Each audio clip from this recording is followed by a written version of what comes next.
Hello everybody, good morning and welcome to That's Football. This is your latest transfer news and it's all kicking off because it all could be off for Liverpool. Yesterday we were saying how they'd pulled out of the Thuram from Nice deal. Apparently now they've pulled out of the Lavia deal. This is stunning. I'm obviously a United fan. It's good news, but I'm surprised that Liverpool haven't gone for Lavia. We'll get into the detail of that because it's coming from a good source.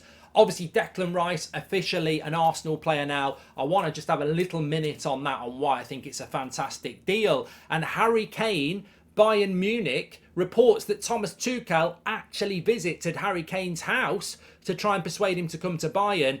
I've actually heard from another source. I mean, it's not great. It's a window cleaner who apparently cleans windows in London, so I don't know what that's got to do with anything. He says that Thomas Tuchel and Harry Kane are actually massive fans of EastEnders, and since Thomas Tuchel moved out of Chelsea, he's not really caught up. So they had a weekend watch-along of the best episodes of EastEnders over the last 6 months. Apparently, they ordered in a Wagamama and shared a 2-litre bottle of Iron Brew. I don't know what's true anymore, but look, is Harry Kane about to head off to Bayern Munich? I don't know, Scooby-Doo, Iron Brew. But don't take that as true, by the way. That's just a bit of banter. But what is true is that James Pearce, who is a good journalist for Around Liverpool, has said there has been growing speculation that Liverpool turned their attention to Lavia. He has admired, but as things stand, they are not pursuing him.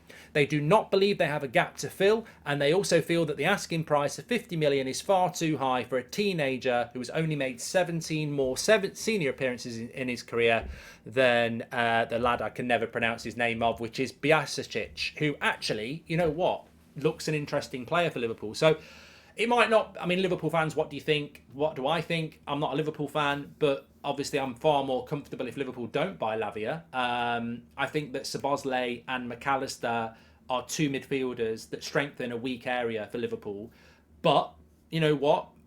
You have got this Biasic coming through. You have got Jones. You have got Fabinho and Henderson still there. I think Lavia is a statement signing. I think it's an improvement in an area that you need to improve. But maybe people were getting ahead of themselves. Maybe this is just logical Liverpool again. And the one thing I will say about Liverpool is that when they go for a player, they're very efficient and they're very, very quick.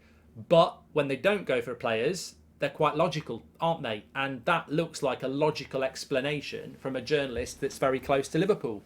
At this moment in time, Lavia doesn't look like he's going to be heading to Liverpool. And it sort of popped the bubble of momentum that's been around Lavia for a few days now. Do you think, this is all I'm going to say, do you think Liverpool have never been interested in Lavia? Or do you think Liverpool have been interested in Lavia and don't like the price and are backing away? Or the competition. Because Lavia is going to leave Southampton and there is interest in him from people like Arsenal and Chelsea. And maybe they're going in, you know, big hitters like they are and gone, we will pay that. And Liverpool are like, let's get out again before we lose. Because they've lost with Bellingham. They've lost, Klopp did want Mount. And maybe that's Liverpool's plan this summer is let's not waste time on things that are going to be expensive and are going to be competitive. But you know what? There is logic as well. There is logic. £50 million for a 19-year-old who's hardly played any games and has just been relegated. It is overpriced. I mean, you only need to compare that to what Liverpool played for McAllister, and you only need to compare that to what Manchester United played for Mason Mount, which is £55 million. Now,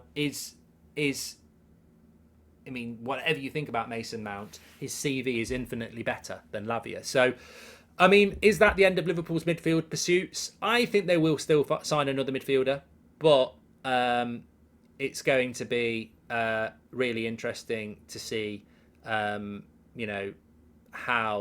it pans out.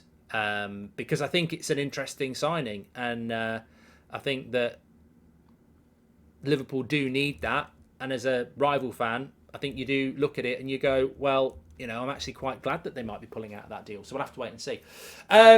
Let's move on to Harry Kane. Oh, can I just say as well, we're so close to 976,000. We're on that road to 1 million now.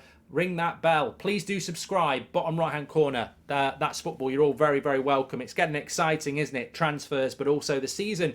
It's not going to be too long away until we're doing those watch-alongs again. I've missed it. But from a transfer blow to a transfer uncertainty for Spurs, I mean, Harry Kane is a player that United wanted. I'm sure Chelsea would like. And I understand Daniel Levy going, no, we're not doing it. No. But Bayern Munich want him. And apparently Spurs are still saying no.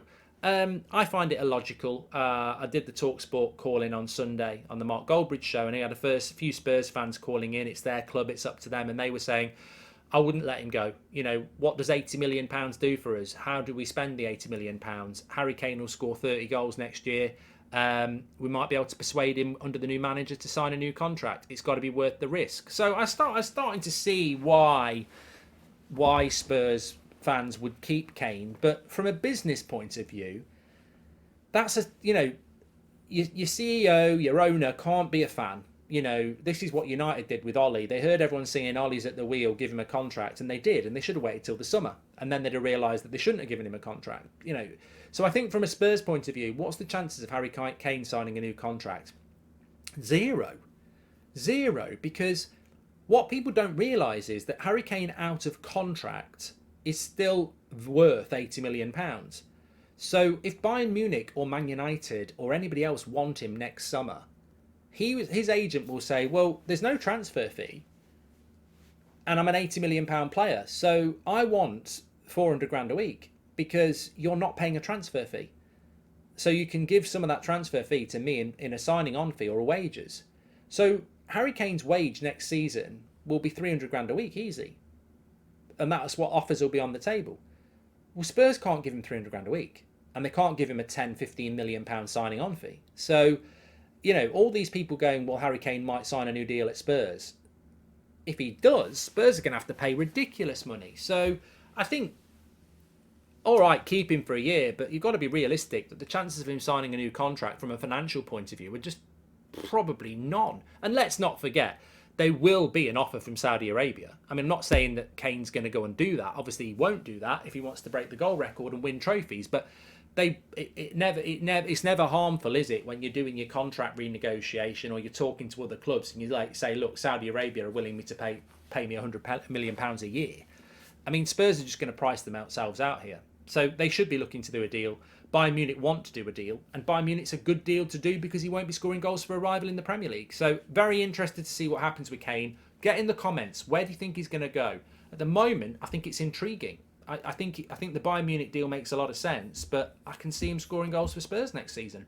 Talking about next season, I just wanted to say about Declan Rice, officially an Arsenal player now. I've said this for a long time. The price is wrong, but that's not his fault. That's just British tax. It's a ridiculous fee for any player, £100 million. Man City did it for Grealish. It was a ridiculous fee. It's not really done Man City any harm, has it? You know, Man City can afford it. And I don't think it would do Arsenal a lot of harm. The price is wrong. He's never a £100 million player. He knows that. You know that. I know that. But Jack Grealish was never a £100 million player. Harry Maguire's never been a £40 million player, let alone a £80 million player. Wan-Bissaka wasn't a £50 million player. It's just British tax. But what I will say about Declan Rice is fantastic character, fantastic leadership, fantastic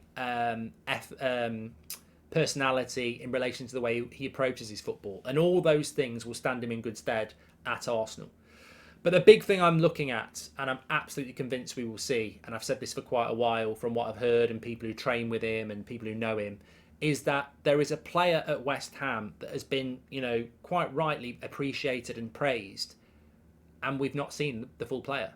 I've had anecdotal evidence from people who train with him that some of the goals he scores in training, some of the runs he goes on, some of the creative side of his game, he's actually a bit of a baller. You don't see that at West Ham because his job is to shield and protect and lead. At Arsenal, they don't sit deep, they do expand, and he will have license to go forward. And I almost think that there's 2 or 3 gears in Declan Rice to come that nobody's really seen. It might surprise a few people. I don't think it will because it's been spoken about a lot. But there's a part of his game that's going to come out at Arsenal that's been untapped at West Ham for very logical reasons. And I think that is going to be in the first few months, I think there's going to be a lot of praise for Declan Rice, because you're going to see this side to his game, whether it's creativity, driving forward, scoring goals, that wasn't really seen that much at West Ham. I think he's going to be a top signing. Anyway, make sure you smash the like on the video and subscribe. I'll speak to you on the next one.